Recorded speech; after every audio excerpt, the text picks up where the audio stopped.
오늘 우리에게 주신 하나님 말씀은 구약 사무엘상 16장 1절에서 13절 말씀입니다. 사무엘상 16장 1절에 13절 말씀을 제가 한 절 한 절 교독하겠습니다. 여호와께서 사무엘에게 이르시되 내가 이미 사울을 버려 이스라엘 왕이 되지 못하게 하였거늘 내가 그를 위하여 언제까지 슬퍼하겠느냐. 너는 뿔에 기름을 채워 가지고 가라. 내가 너를 베들레헴 사람 이새에게로 보내리니 이는 내가 그의 아들 중에서 한 왕을 보았느니라 하시는지라.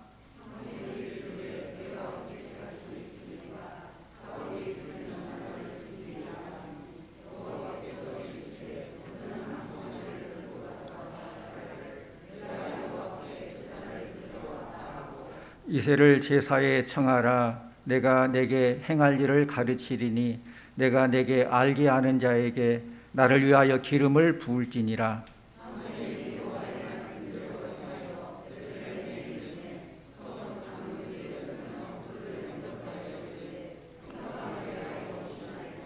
이르되 평강을 위함이니라. 내가 여호와께 제사하러 왔으니 스스로 성결하게 하고 와서 나와 함께 제사하자 하고 이새와 그의 아들들을 성결하게 하고 제사에 청하니라.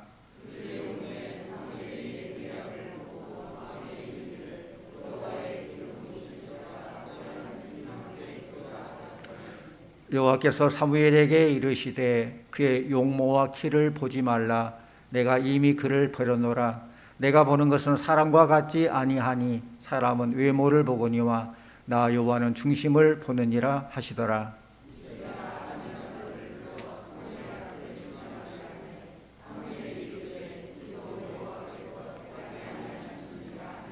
이새가 산마로 지나게 하매 사무엘이 이르되 이도 여호와께서 택하지 아니하셨느니라 하니라.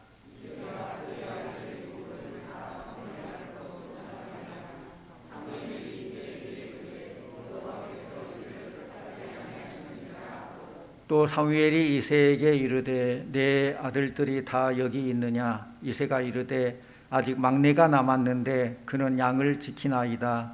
사무엘이 이새에게 이르되 사람을 보내어 그를 데려오라. 그가 여기 오기까지는 우리가 식사자리에 앉지 아니하겠노라.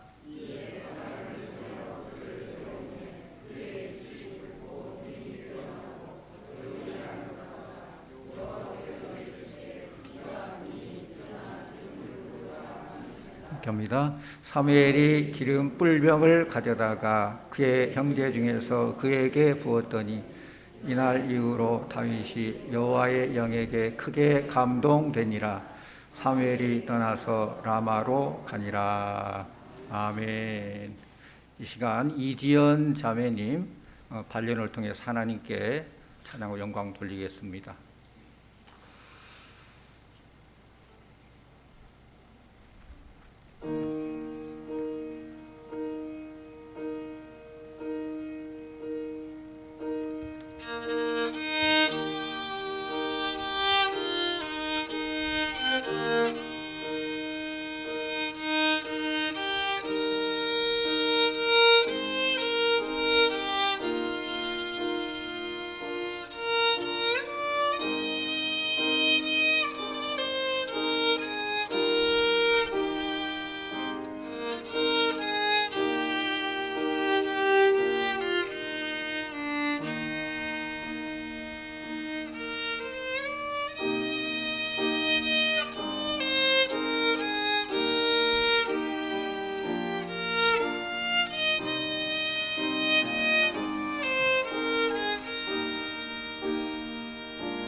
아멘. 감사합니다.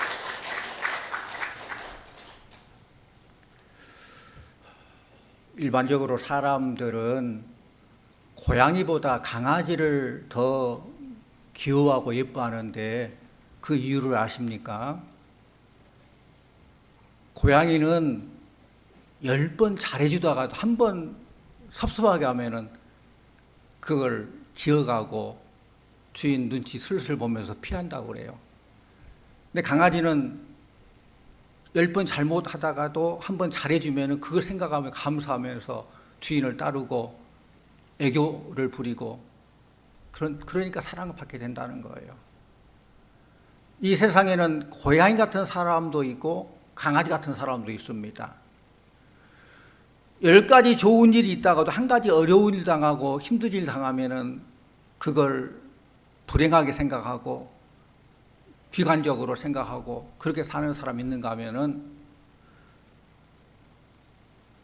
고양이처럼 강아지처럼 어려운 가운데서도 한 가지 좋은 일이 있을 때에 그걸 생각하면서 감사하며 사는 사람이 있습니다.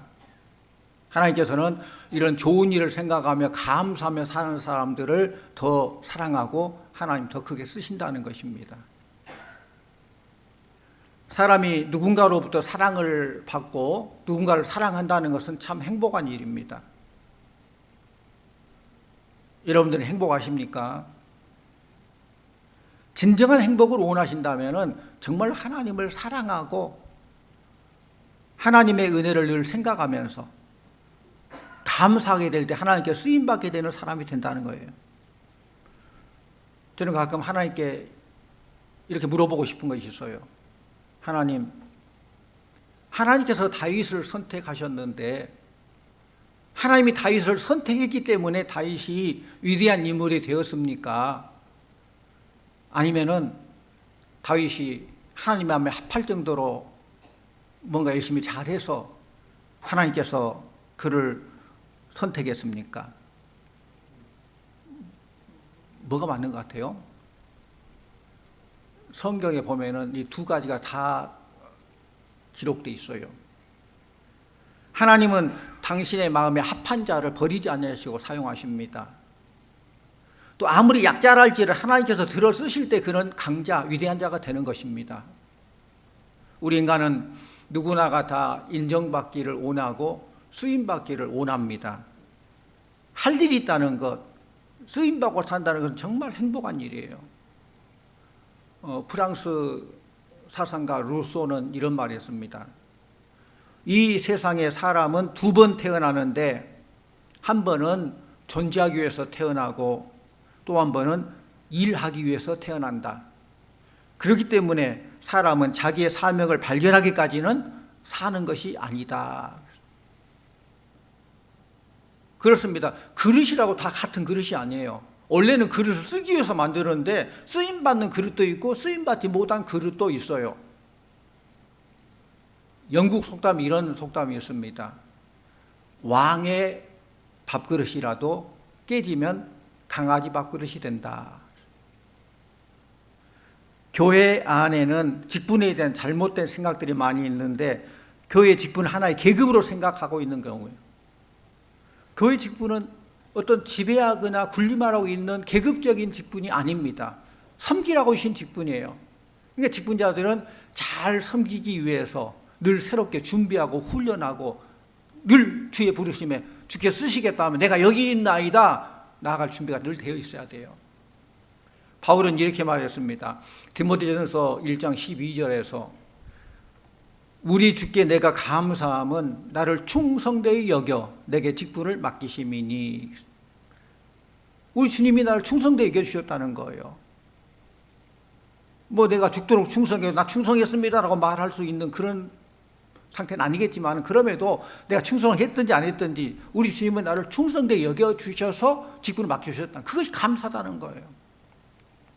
섬길 수 있는 교회가 있고 일할 수 있는 일터가 있고 섬길 사역이 있다는 것은 감사할 일입니다. 그러나 사역자가 되었다고 다 하나님 앞에 쓰임받는 것은 아닙니다. 교회의 사역은 뭐 지식이 있다고 할 수 있는 것도 아니고 돈이 있다고 할 수 있는 것도 아닙니다. 성경에 보면은 유능한 사람인데도 버림받은 사람이 있고 무능한 사람인데도 쓰임받은 사람이 있습니다. 오늘 본문 말씀을 한번 보시죠. 우리 1절 말씀 같이 오용합니다. 1절 여호와께서 사무엘에게 이르시되 내가 이미 사울을 버려 이스라엘 왕이 되지 못하게 하였거늘 네가 그를 위하여 언제까지 슬퍼하겠느냐. 너는 뿔에 기름을 채워가지고 가라. 내가 너를 베들레헴 사람 이새에게로 보내리니 이는 내가 그의 아들 중에서 한 왕을 보았느니라 하시는지라. 이 말씀을 보면은 버림받은 사람의 대표로 사울을 들고 있고 쓰임받은 사람의 대표로 오늘 본문 뒤쪽에 보면 다윗을 들 수 있습니다. 사도행전 13장 22절에 사울을 패하시고 다윗을 왕으로 세우시고 증언하여 이르시되 내가 이새의 아들 다윗을 만나니 내 마음에 맞은 사람이라 내 뜻을 다 이루리라. 하나님께서 쓰시겠다는 거예요. 그렇다면 하나님은 어떤 사람을 쓰시고 어떤 사람을 버리실까? 오늘 이 말씀을 통해서 함께 이 은혜를 나누기를 원합니다. 그리고 하나님께 쓰임받는 우리 모두가 되기를 원합니다. 첫째로는 하나님은 약자를 쓰십니다. 하나님께서 다윗을 쓰신 첫 번째 이유는 대단히 역설적인 이야기인지 모르지만 다윗이 약자이기 때문에 썼어요. 약자이기 때문에. 사무엘이 하나님의 명령을 받고 이새라는 사람의 집으로 갔을 때에 이새는 7 아들과 함께 몸을 성결하게 하고 산물 앞에 서지요. 그런데 오늘 이 말씀 쭉 보니까 7 아들이 하나하나 다 지나가도록 하나님 응답은 내가 택하지 않았다. 첫째가 지나갈 때도 아니다. 내가 그를 택하지 않았다. 둘째가 지나가도 이렇게 8째까지 다 그랬다는 거예요. 다윗은 이새의 8 아들 중에 막내 아들입니다. 아버지도 그를 별 기대를 하지 않았기 때문에 왕이 될 면접 자리에 그 다윗은 데려가지도 않았어요. 그때 사무엘이 묻습니다. 네 아들이 다 여기 있느냐? 이새가 대답하죠. 아직 막내가 남았는데 그는 양을 지키나이다. 그러니까 막내가 있긴 있는데 그는 기대하지 않았다는 거잖아요. 사실 막내라는 말은 뭐 형제의 서열상 막내이기도 하지만은 사람들 앞에 약자였음을 의미하는 말이에요. 약자라는 거예요. 하나님은 약자인 다윗을 택했습니다. 하나님의 기준과 사람의 기준은 다릅니다. 하나님의 뜻과 사람의 뜻은 다릅니다. 그걸 알아야 돼요. 성도님들, 하나님 앞에 쓰임받기를 원하십니까? 원하셔요? 하나님은 교만한 자를 대적하시고 약한 자, 겸손한 자를 쓰신다고 그랬어요. 사울이 버림받은 이유는 사울은 자기 한계를 몰랐어요. 왕이면은 제사장이들은 제사도 드릴 줄로 착각을 했어요.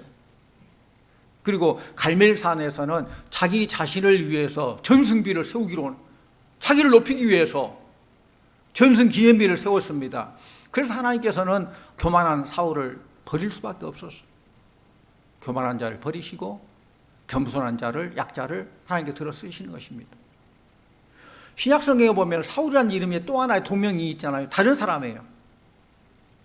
이 사울이라는 사람이 있는데 원래 사울이라는 이름의 뜻은 큰 자라는 뜻입니다. 크다, 큰 자다. 그런데 그 사울이 다메섹 도상에서 부활하신 예수님을 만나게 되고 그 큰 자라는 이름이 바뀌어서 작은 자를 뜻하는 바울로 바뀌게 되죠. 사울이 바울로 바뀌게 돼요.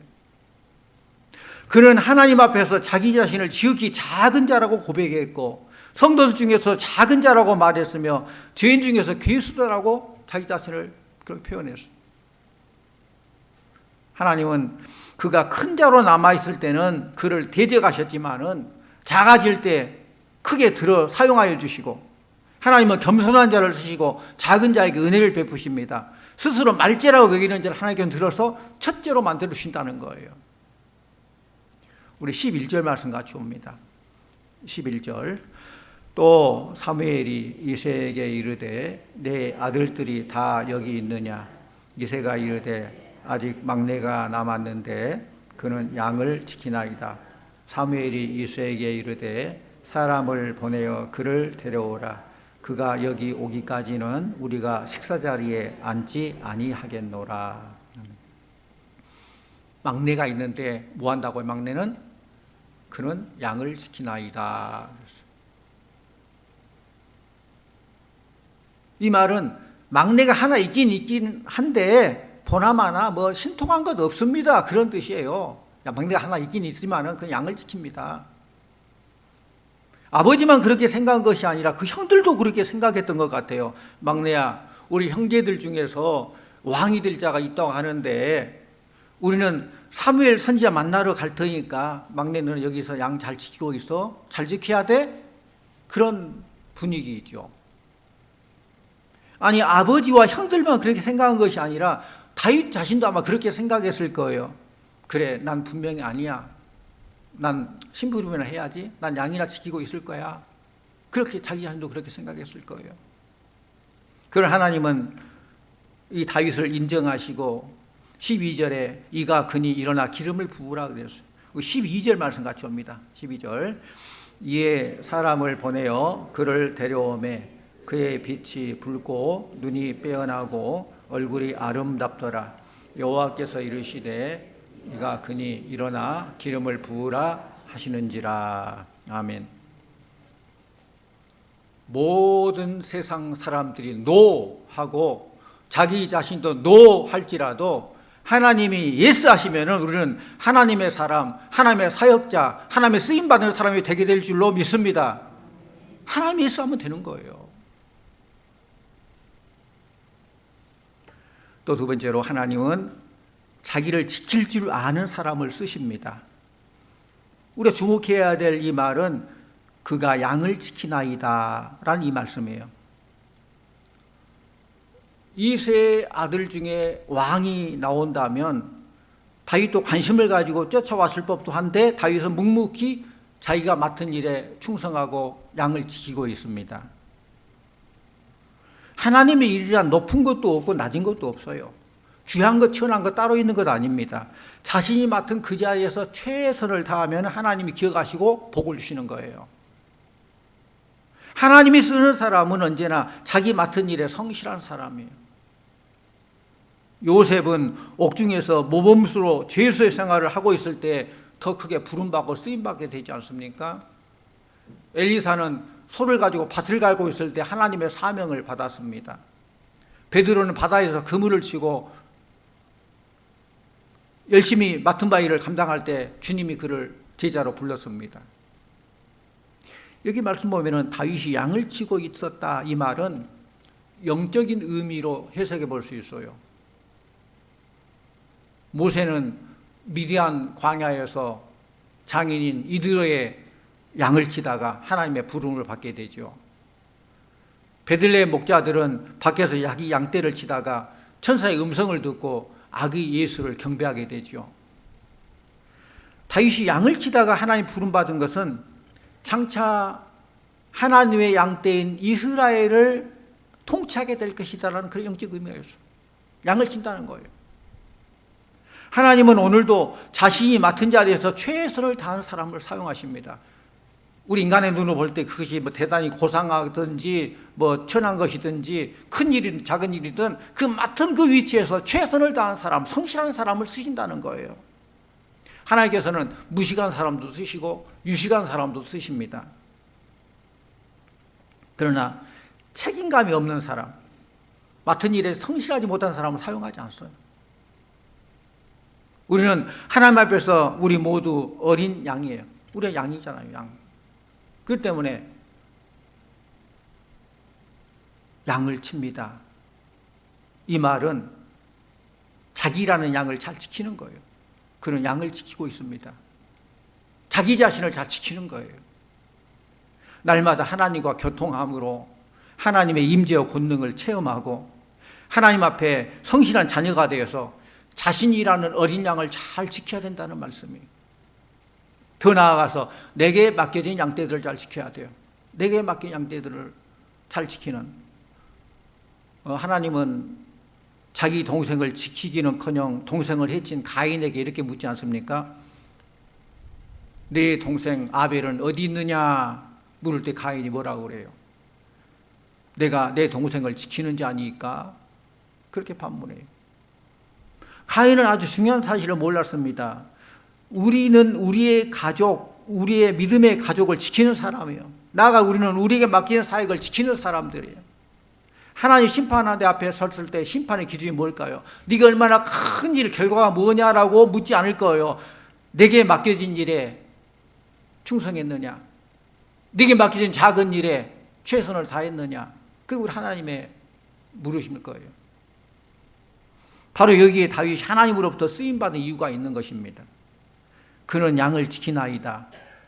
형들이 다 떠나간 그 자리에서 그는 묵묵히 자기 맡은 일에 최선을 다하고 양을 지키고 있었습니다. 또 세 번째, 하나님은 중심을 보시고 그를 사용하십니다. 7절 말씀 같이 보십시다. 7절, 여호와께서 사무엘에게 이르시되 그의 용모와 키를 보지 말라. 내가 이미 그를 버렸노라. 내가 보는 것은 사람과 같지 아니하니 사람은 외모를 보거니와 나 여호와는 중심을 보느니라 하시더라. 아멘. 오늘 우리 시대는 외모 지상주의로 흘러가요. 외모를 늘씬하게 하기 위해서 노력하고 아름답게 하기 위해서 많은 노력을 합니다. 좋다는 화장품 비싸도 사용하여서 화장도 하고 또 부작용도 감수하면서 성형수술도 하고 그렇습니다. 물론 하나님이 주신 몸을 어느 정도 건강하고 아름답게 꾸미는 일 잘 해야 돼요. 그러나 중심을 가꾸는 일은 그보다 더 중요하고 우선돼야 한다는 말씀이에요. 껍데기만 바꾸는 게 아니라 우리 중심이 아름답고 하나님 보시기에 아름다운 그런 중심, 그게 돼야 된다는 거예요. 하나님께서는 다윗의 중심을 보셨습니다. 그렇다면 다윗의 중심이 어쨌다는 거예요? 바로 뒤에 사무엘상 17장에 보면은 다윗이 하나님을 못 오가는 블레셋 장군 골리앗 앞에서 이렇게 말합니다. 여호와께서 나를 사자의 발톱과 곰의 발톱에서 건져내셨은즉 나를 이 블레셋 사람의 손에서도 건져내시리이다. 하나님께서 하실 것이다 말씀이에요. 그리고 이어서 여호와의 구원하심이 칼과 창에 있지 아니함을 이 무리로 알게 하리라. 전쟁은 여호와께 속한 것인즉 그가 너희를 우리 손에 붙이시리라. 다윗의 중심에는 하나님이 계셨어요. 다윗은 철저히 하나님 중심주의였어요. 그는 하나님만 두려워했고 절대적으로 하나님의 능력만 믿었습니다. 하나님이 나를 지켜주시면 골리앗도 이길 수 있다라는 이 사실을 추구도 의심하지 않았어요. 하나님께서는 하나님을 높이는 다윗의 그 마음을, 그 중심을 보셨다는 거예요. 하나님을 사랑하는 그 중심을 보셔서요. 하나님께서는 사울이 하나님 말씀을 버렸으므로 나도 그를 버렸다라고 했습니다. 그러나 다윗에게는 다윗이 하나님 말씀, 하나님을 높이실 때 그를 높여주셨다고 했습니다. 결론은 분명합니다. 인본주의로 자기 중심, 자기 고집대로 살 것이냐, 아니면 신본주의로 하나님 중심, 하나님 제일주의로 살 것이냐, 이것이 바로 하나님이 버리는 사람이 되느냐, 하나님께 쓰임받는 사람이 되느냐를 결정하는 바로메터, 척도가 된다는 거예요. 또 마지막 네 번째로 하나님은 성령에 감동된 사람을 쓰십니다. 마지막 13절 말씀 다시 한번 같이 봅니다. 13절, 사무엘이 기름 뿔병을 가져다가 그의 형제 중에서 그에게 부었더니 이날 이후로 다윗이 여호와의 영에게 크게 감동되니라. 사무엘이 떠나서 라마로 가니라. 아멘. 다윗이 사무엘 선지자로부터 기름 부음을 받고 난 이후로 다윗이 여호와의 영에게 크게 감동되었다고 했습니다. 이 말은 하나님의 성령이 늘 다윗과 함께했다라는 이 말씀이에요. 요즘 상영되는 영화 랑종이라는 영화 있어요. 그 막 우상 섬기고 귀신 섬기고 그러면서 귀신의 맹모해 가지고 막 결국 죽게 되고 파멸되는 그런 내용인데 맞습니다. 귀신에게 붙들리면 귀신의 종이 되고 결국 망하게 돼요. 성령님에 붙들게 되면 하나님의 종이 되고 결국 귀신은 도적이 오는 거 도둑질하고 죽이고 멸망시킬 뿐이요. 우리 주님께서 소식에서 생명을 살리고 더 풍성히 얻게 하라 함이라고 했어요. 성령께서 생명을 살리고 풍성하게 위해서 오셨어요. 귀신은 망하게 합니다. 귀신에게 붙들리면 귀신의 종이 되고 성령이 감동되면 성령의 사람이 됩니다. 다윗은 하나님께 눈물로 기도하면서 이런 말을 합니다. 시편 51편 11절에 나를 주 앞에서 쫓아내지 마시며 주의 성령을 내게서 거두지 마소서.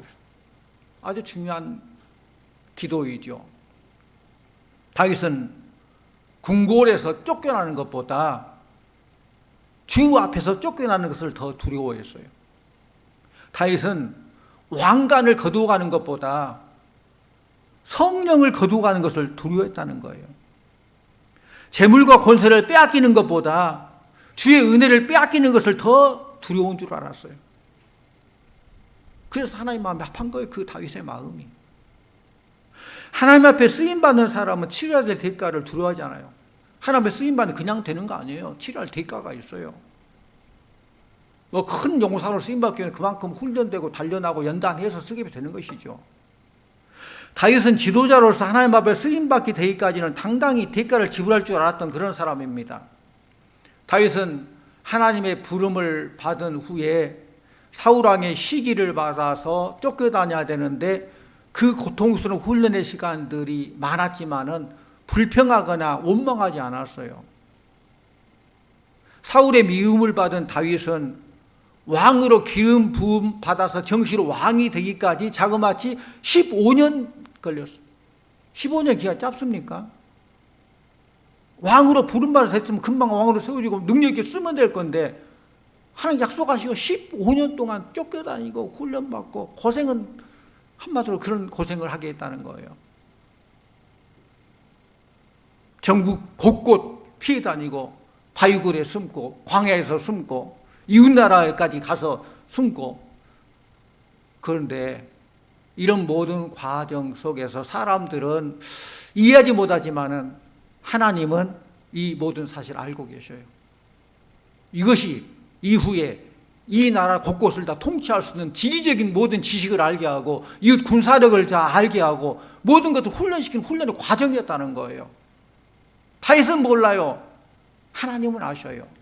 그때는 몰라요. 나중에는 다 알게 된다는 거예요.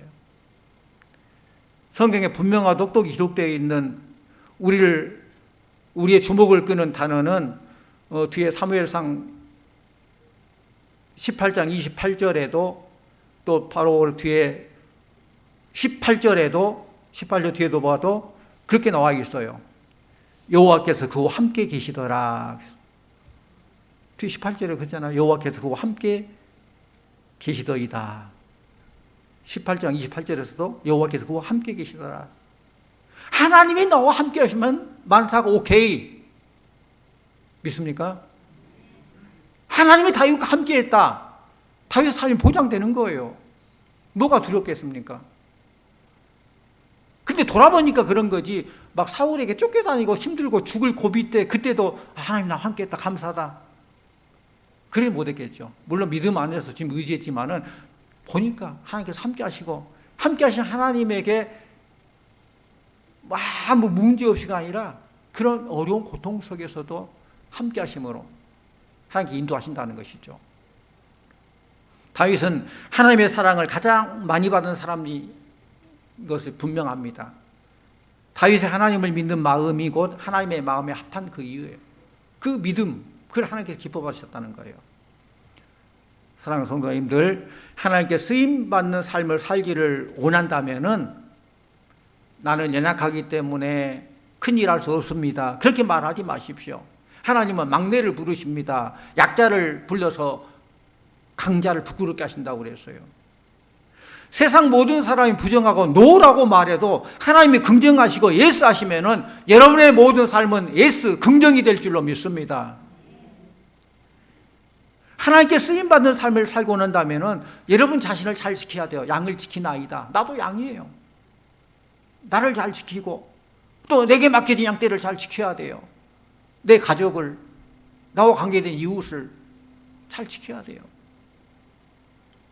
하나님과의 관계, 자신의 영성, 자신의 믿음, 자신에게 맡긴 사역을 소중히 여길 줄 알아야 한다는 거예요. 중요한 것은 하나님은 여러분의 중심을 보십니다. 이 땅의 가치관, 골리앗의 가치관으로 살지 마시고 하나님 나라의 가치관, 다윗의 가치관으로 사시기를 바랍니다. 하나님 능력을 믿고 그분을 의지하십시오. 역사를 보면 그냥 우연히 하다 보면 길이 흘러가는 것 같지만은 역사는 우연히 흘러가는 것 아니에요. 하나님의 뜻대로 움직이는 것입니다. 그러므로 하나님의 능력과 인도하심을 구해야 돼요. 성도님들, 하나님은 지금 여러분을 쓰시기를 원하십니다. 지금 여러분을 쓰시겠다고 말씀하십니다. 또 오늘 말씀처럼 하나님은 약자를 쓰십니다. 하나님은 자기를 지킬 줄 아는 자를 쓰십니다. 하나님은 우리의 중심을 보시고 쓰십니다.